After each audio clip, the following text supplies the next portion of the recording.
اے محبوب علیہ السلام آپ فرما دیں جب اللہ کا فضل اور اس کی رحمت ملے تو چاہیے کہ خوشی کا اظہار کریں۔ یاد رکھیے گا کہ دکھ انسان کے ساتھ رہتے ہیں، آزمائشیں انسان کے ساتھ رہتی ہیں۔ جو لوگ آپ کو زیادہ بڑی کرسیوں پہ بیٹھے نظر آتے ہیں ہو سکتا ہے ان کے دامن میں دکھوں کی تعداد بھی کچھ زیادہ ہو۔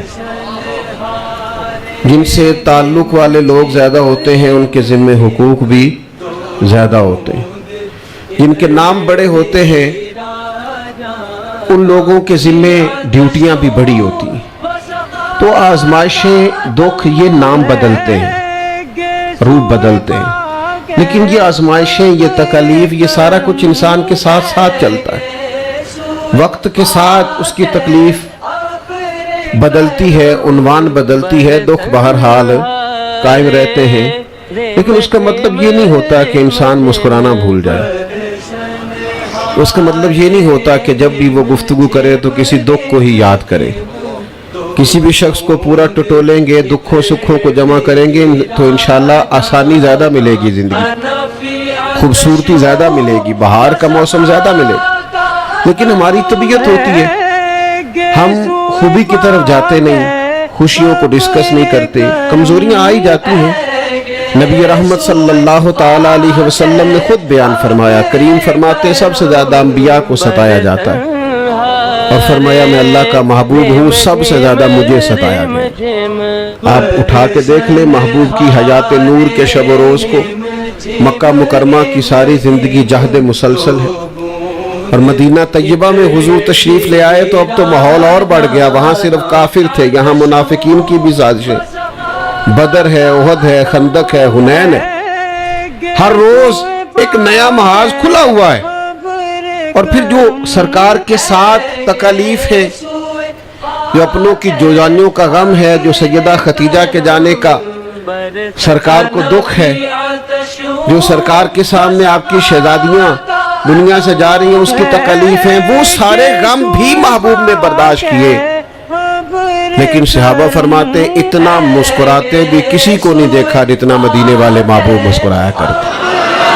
حضور کے چہرہ نور پر روشنی رہتی اور مسکراتے نبی پاک علیہ السلام۔ حضرت جابر بن سمرہ کہتے ہیں میں حضور سے ملنے گیا جب سرکار تشریف لائے مدینہ طیبہ، تو پہلے دن زیارت کی تو میں نے مسکراتے دیکھا، اور پھر 10 سال میں زیارت کرتا رہا تو جب بھی دیکھا مسکراتے دیکھا۔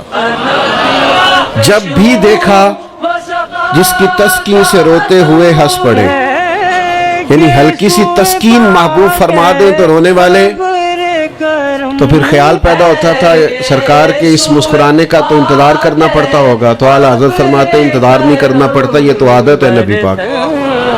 جس کی تسکین سے روتے ہوئے ہنس پڑے اس تبسم کی عادت پہ لاکھوں سلام۔ حضور مسکراتے، خوش ہوتے، خوشی کی بات کرتے۔ نبی کریم صلی اللہ تعالی علیہ وسلم صحابہ کے مابین بیٹھتے تو مسکراتے، بات کرتے، اور کسی کی خوشی میں حضور خوش ہوتے۔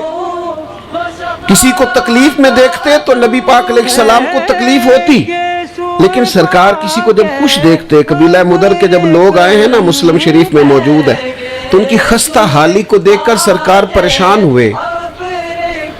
ان کی پراگندہ حالت اور ان کے لباسوں پر جمی ہوئی مٹی اور ان کی چہروں سے نظر آتی کمزوری، تو ان کا دکھ دیکھا تو سرکار تکلیف میں آئے۔ سیدنا بلال حبشی کو حکم ہوا کہ اذان کہی جائے، اقامت کہی جائے، اور پھر نماز پڑھائی اللہ کے حبیب نے۔ پھر حضور نے توجہ دلائی صحابہ کی کہ اپنے بھائیوں کی مدد کرو۔